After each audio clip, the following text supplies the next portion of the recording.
I am Daniel Lakis, and welcome to Book 101. Book 101 is all about the books that I read for the last 40 years, and today I have my special guest. He is the podcast host of Dead Man Talk. He is the author of several books, no other than Mr. Chris Tetreault-Blay. Hello. Hi, Daniel. Thank you for having me back on. This is an honor. It's my pleasure, Mr. Chris. And before we go on, I just want to, thank you for all my supporters. My third season is coming, and I'm hoping that my third season will be bigger, better, and bolder. Absolutely. Yeah, absolutely. Got to aim for the stars. Aim for the stars. Aim for the stars. And I hope that you will continue listening to this podcast, because this podcast is created to empower writers all over the world. So, Mr. Chris, what are we going to talk about today? Well, I've come back. So, following on from our last discussion about what was my debut book, my first book, and the first book in the Wildermoor Apocalypse trilogy, Acolyte, it seemed only fitting that we talk about the sequel to that book. So, book 2 in Wildermoor Apocalypse, which is the Sowing season. So, I want to read one of the reviews. I think one of the best reviews of the book 2. Cool. Okay, I'm intrigued. Sowing season. And let's talk about it. Cool. This is according to Miss Anita Mayweller. Okay. Reviewed in the United Kingdom on May 1, 2016. Sometimes you came across a book that will probably haunt you for the rest of your life. Wow. Just one of the sentence, but wow. There you go. There you go. I've got to give a shout out to Anita, Richards, who I've mentioned in the last episode, has been a fantastic support of my work. Again, a massive inspiration. So coming from her, I mean, that was big praise for this book.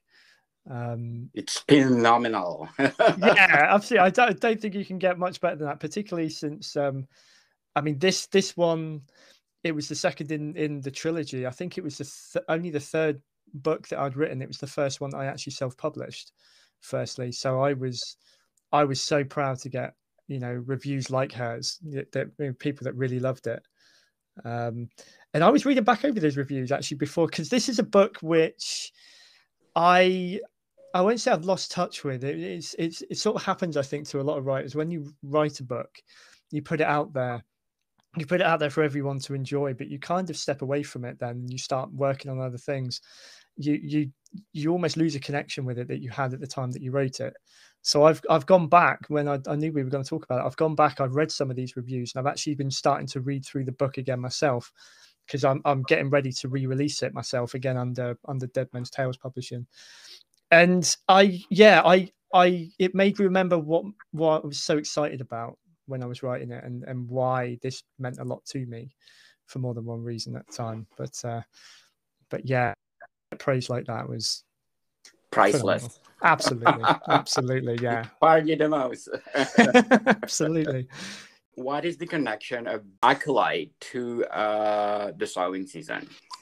Okay, I mean the obvious connection is obviously it's part of the same trilogy. The Sowing season is the direct sequel to Acolyte, and it follows. I don't waste any time really with this one. It really does pick up from where Acolyte leaves off. So again, people that may not be familiar with Acolyte, we gave a flavor of it in our last chat. But it's a story that the trilogy is told over 2 time periods. So you've got the more current day one, where it's set in 2012. Obviously not quite so current day now, but it was obviously in terms of the story. And the late 1600s, 1684 to be exact, is where the events that had taken place in 2012, they were triggered by something that was going on in 1684. So what I do with the Sowing season is exactly like I do with Acolyte, is it carries on telling both threads side by side. So it starts off, I think it starts off with a scene back in 1684 that follows on from the climax of Acolyte, where we find out who this demonic spectral figure known as the Reaper once was. You know, he used to be a man. We start to learn more about how he became the Reaper. And it starts off picking up that thread straight away. We learn more about what happens next. And in the more up-to-date, the 2012 thread that goes through this book picks up again from events where Acolyte left off and drives it forward. It tells more. It introduces a couple of new central characters. It carries on telling the story of a couple of the main ones from Acolyte as well. And yeah, it was really thinking about the second book of the trilogy. This probably was the hardest one to write about because you've already started the story, where it's going, and right at the end, you know, where the trilogy is going to end up.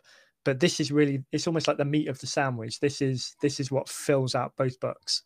So in terms of a connecting book, this is probably the purest it could be with the second in the trilogy, because it really is what bridges Acolyte to what happens right at the end of the trilogy.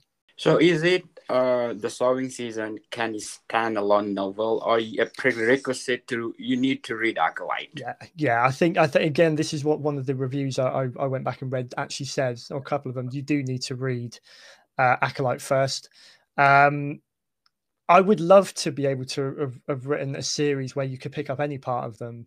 I've read a few other series where you can do this, where you don't necessarily need to, you know, each part is a standalone story. I think as a trilogy, the whole Wildermoor apocalypse is one story. So you really do need to start with Acolyte to get a feel for what's actually going on. Otherwise, quite a lot of what goes on in the Sowing season will probably be a little bit confusing to begin with. So you said that the Sowing season is the hard part where you wrote the story. Why is that?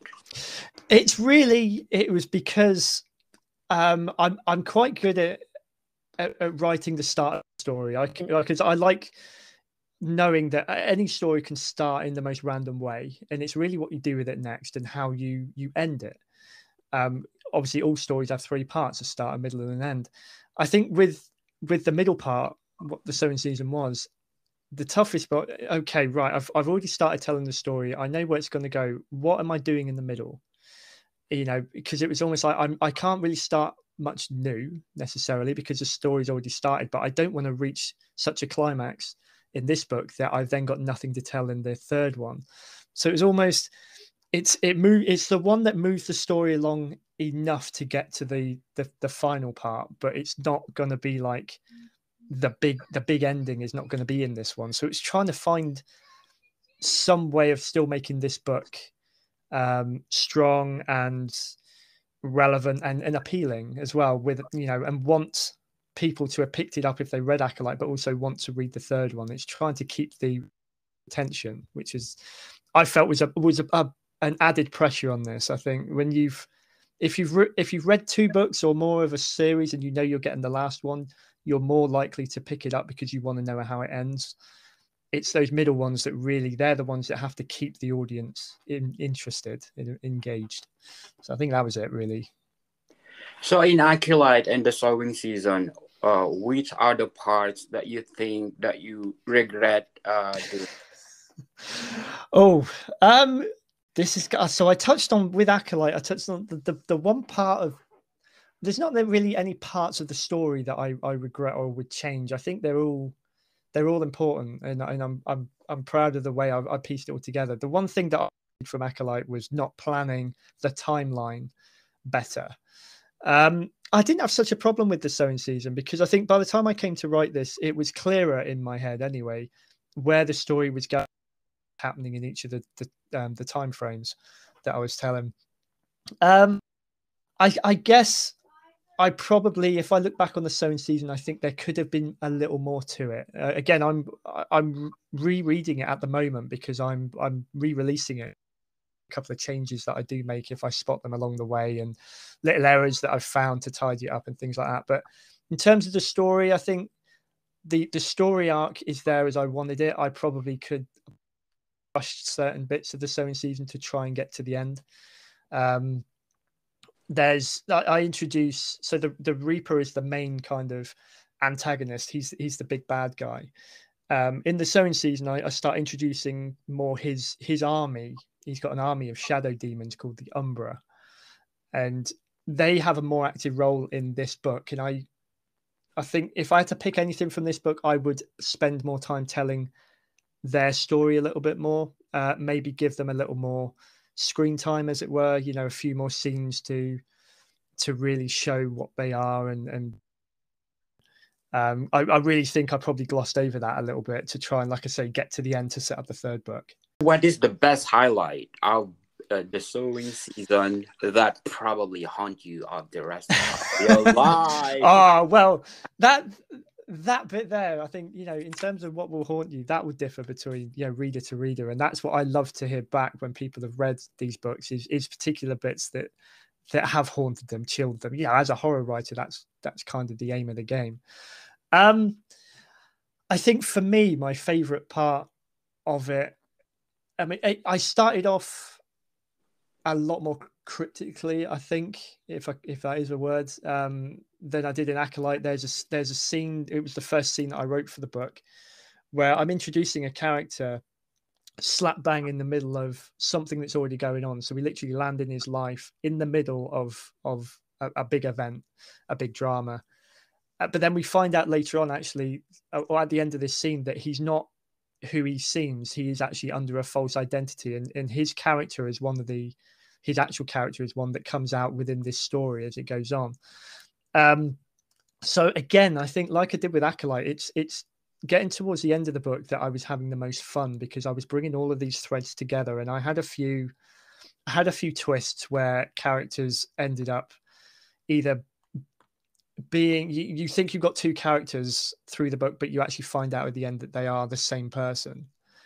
And I think just bring out more of the Reaper's character in picking up what I had in Acolyte, how he came about, and being able to have more fun in this book with really showing the nasty side of him and what he and his Umbra, his shadow demon army, are actually capable of.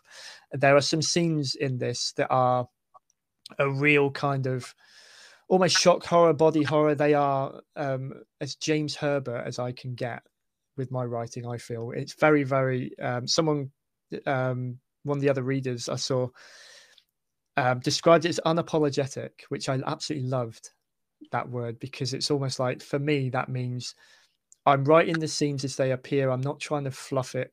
I'm not trying to make it appear more rosy than it is. I'm telling you exactly what. It may not be very nice, but it's very direct. And there are a few scenes like that in there. This is probably the book that's got the most amongst the three, I would say, probably. So what are the characters of the Reaper that the readers like that? Okay, so the Reaper, as we met in Acolyte, the Reaper he's a spectral figure that appears. He does exist to certain people who he's almost like a deity, almost like an anti-god, really, like, you know, like a demon, like the devil would be. He's a tall figure, black cloak, red eyes, scorched skin, as we found out in Acolyte. Who he was before was actually someone who was sacrificed by being burnt alive. Spoiler alert. A little bit. I'm not going to say who it is. You can read Acolyte and you might be able to piece together who it is before you get to it. But that is so that's his story in a nutshell from Acolyte. In the Sowing season, he's moving his plan forward. So he's the dark form that this group of priests called light, they've been granted by ways of the ritual that brought the Reaper about. They've been granted almost like eternal life, or, you know, they are still existing. They are still alive in 2012, and they almost worship the Reaper. And the Reaper is the one who is going to bring the end of days, which is exactly what the Council of Eternal Light wanted, because the head of, you know, their leader, Father Julius Archibald, he almost like wants to take over the world, you know, starting with Wildermoor. He wants to claim Wildermoor for his own, and then basically he wants to wreak revenge on everyone. He's a character full of hate. So the Reaper, it's there through their worship of the Reaper, really, that he becomes stronger, and his army of Umbra just multiply.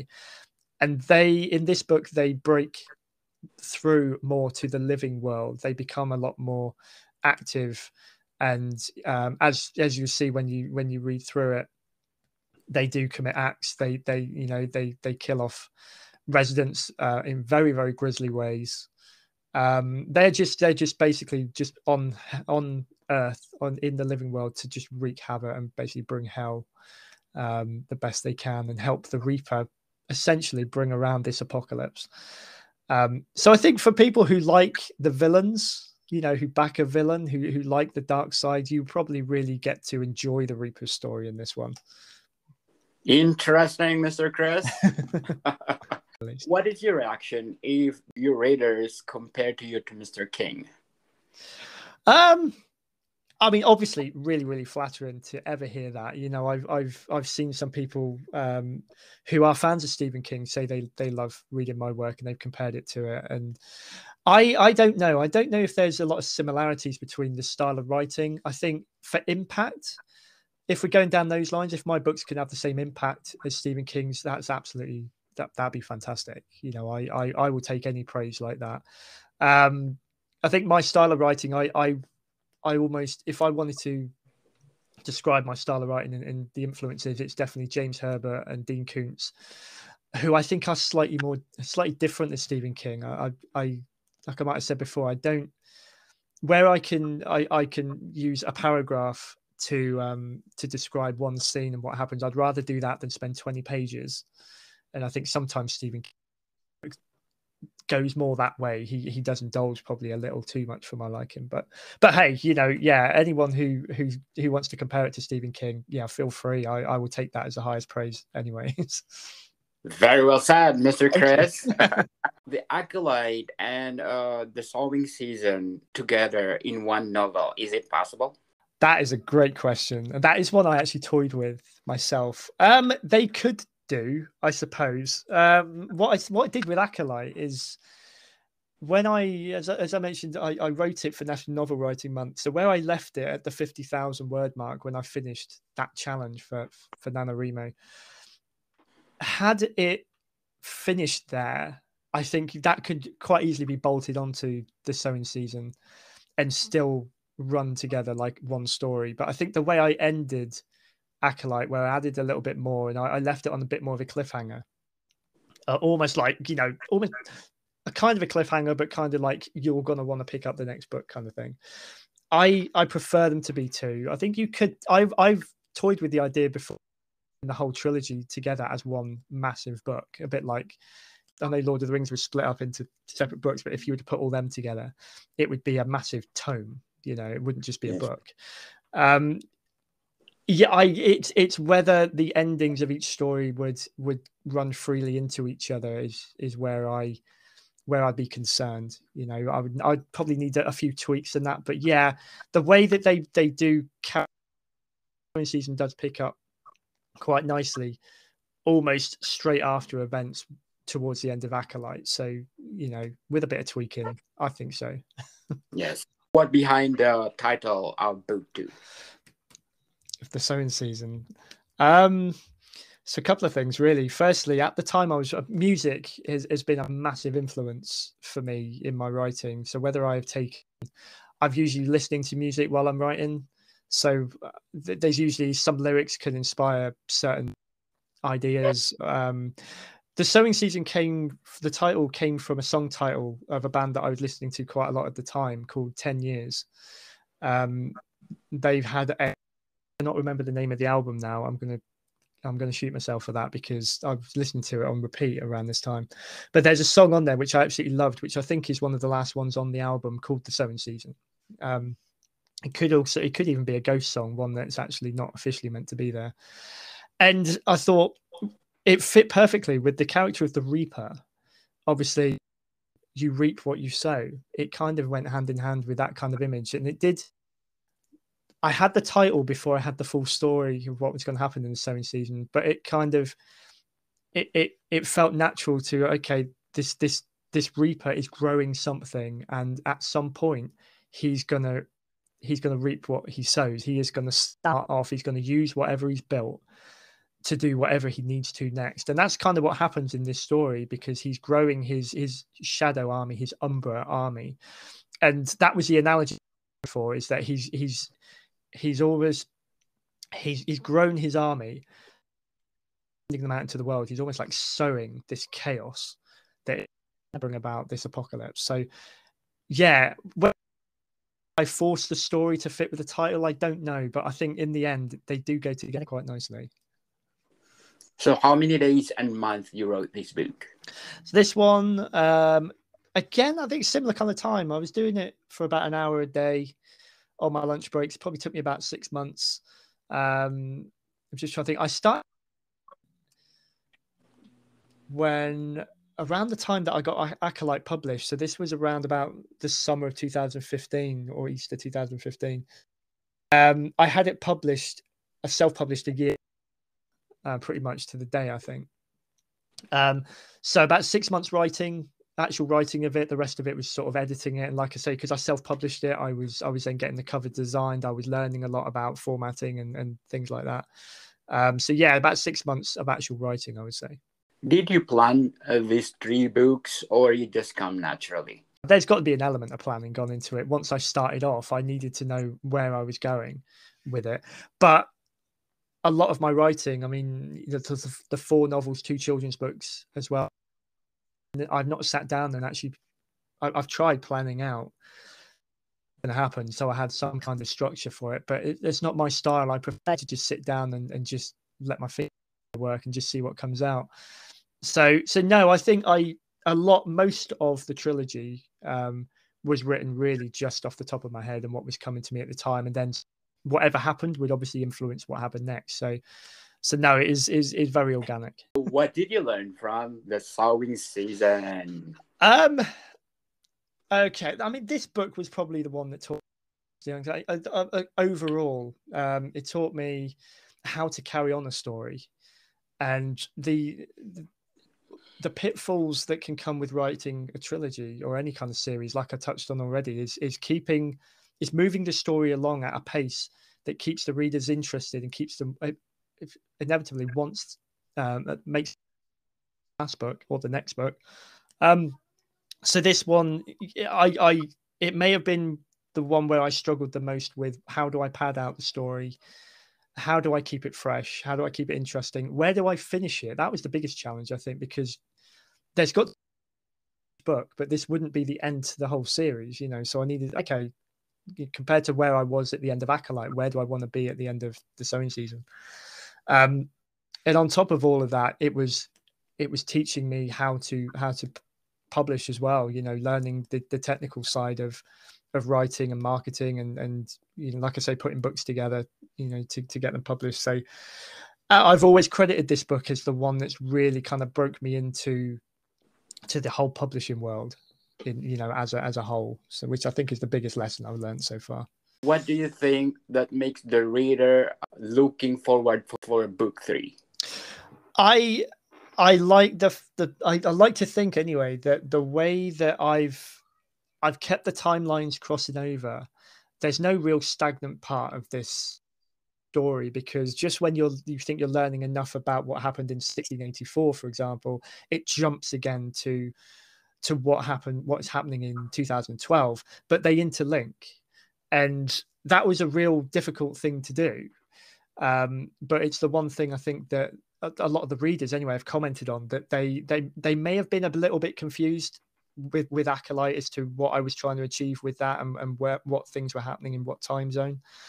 When they get to the Sowing season, it became a lot clearer to everyone. I think they were used to the format of how I was telling the story by going present day. Okay, this is what led to this happening, maybe, you know, 300 years ago.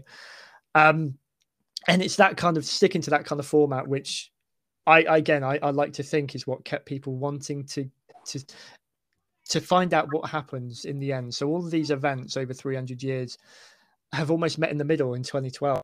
Find out what the connection is, and 12 is third book of Gods and Insects. Like, okay, what is going to happen? What has this been building towards? What is end of days, this apocalypse is coming. What does it look like? What's going to happen? So where I end this book of Sowing Season, I think it's up and makes people want to know exactly then what is happening, because book 3 is based mostly then in 2012. It tells the end part rather than switching time frames too much.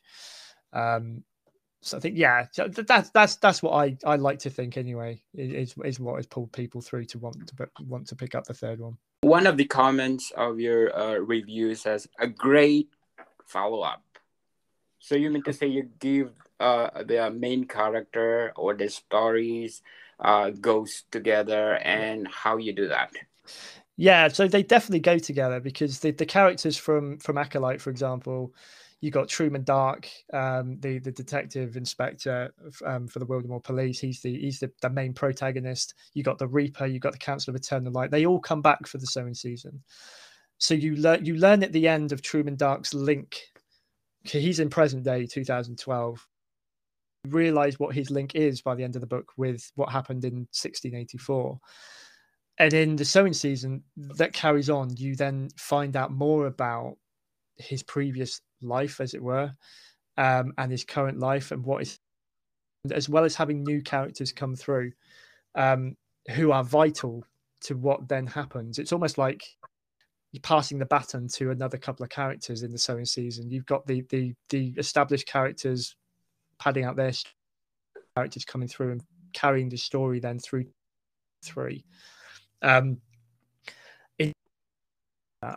I did that was quite difficult, because it's trying to make sure that all the events that I'm telling, which are sort of 350 years apart, correlate. I think this is probably where the only element of planning came in, because I needed to have an idea of what each character's backstory was, and how they, if they're in 2012, how does their character link to what is going on in 1680?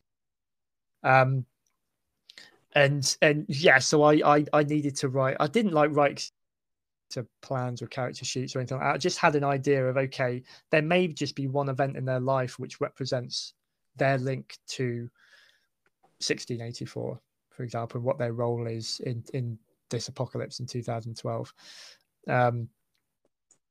Really, I left it all very organic. It's very cheesy, very cliche. I hear a lot of writers say, I let the characters tell the story, but it really was like that with this book for me. I was almost an observer, going through all these different things that they could do, and sort of seeing where they took me next. So who inspired you in writing this book?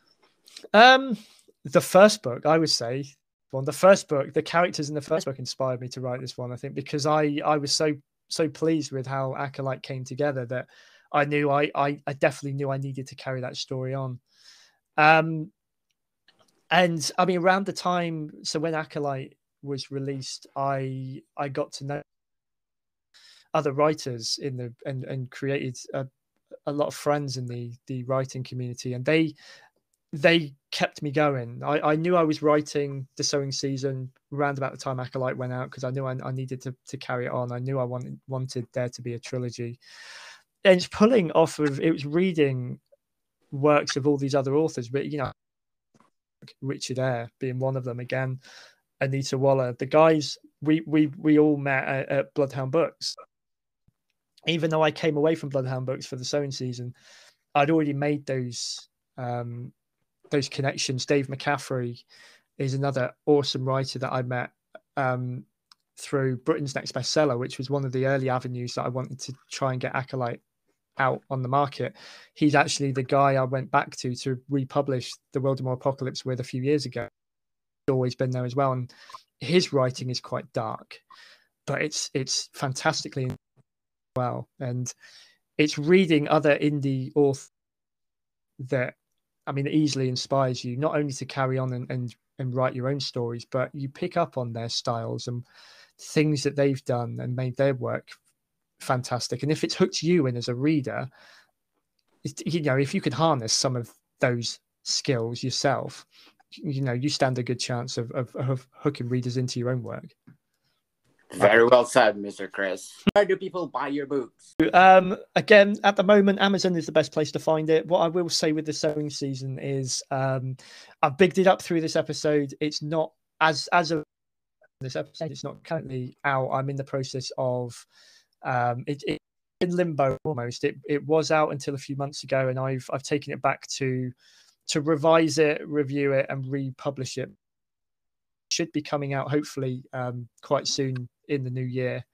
I'm hoping, but even by the end of December, if not early January, it'll be back out there, and that'll be on Amazon Kindle straight off, and I will be then working on getting the paperback versions back out there as well.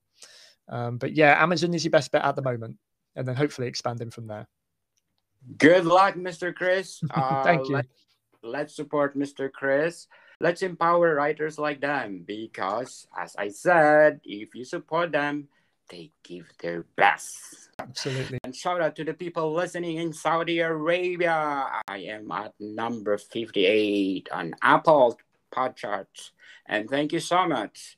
Estonia at number 18. And Canada at number 24. Jordan at 194. Thank you so much for supporting this podcast. And Mr. Chris, what else you can say about the sowing season? As ever, really, go out and read it. So, if you like what you check it out when it's back out there. Thank you to everyone who has supported the book in the past. It's the Wildermoor Apocalypse has been one of those. At times, it's felt like a real weight around my neck. It's the lot I started with, but I don't feel like I've given it the best shot, and I'm determined now that I re-release them myself that I can just have them out there. They've been out there before. They've been pulled back. They've been redone. They've been put back out. When I put them out this time, they'll be there to stay. So, even if this is quite delayed that you hear this, if you pick up on this episode in like a year or two's time, hopefully you'll be able to you'll pick up the book, enjoy it all the same. And if you like trilogies, if you like series, what I was trying to do with this one is to make sure that each book, although, like I say, you need to read the trilogy as a whole, they do tie in and follow on. Hopefully, they are all still enjoyable in their own way. And if you like dark stories on dark, especially at the moment, out of the three, I think this one is definitely probably the darker one. You definitely do get a lot of classic horror material in this one. So hopefully something you'll enjoy. Yes, and we are looking forward for a bigger audiences like Netflix, Amazon, Prime, please. Absolutely. Yeah, no, I'm never going to turn that down. I would absolutely love this. My dream is to see one of my books up there on the screen, and I feel there's definitely enough material in the Wildermoor Apocalypse to warrant a meaty movie or a short series or something. So yeah, absolutely. Anyone out there who's got those links, yes, let's try Mr. Chris trilogy, people. That's it. Thank you, Mr. Chris. Thank you, Daniel. And thank you, Player FM, for being on number 7 of the Best Book Review Podcast. Thank you so much. More to come, people. See you soon.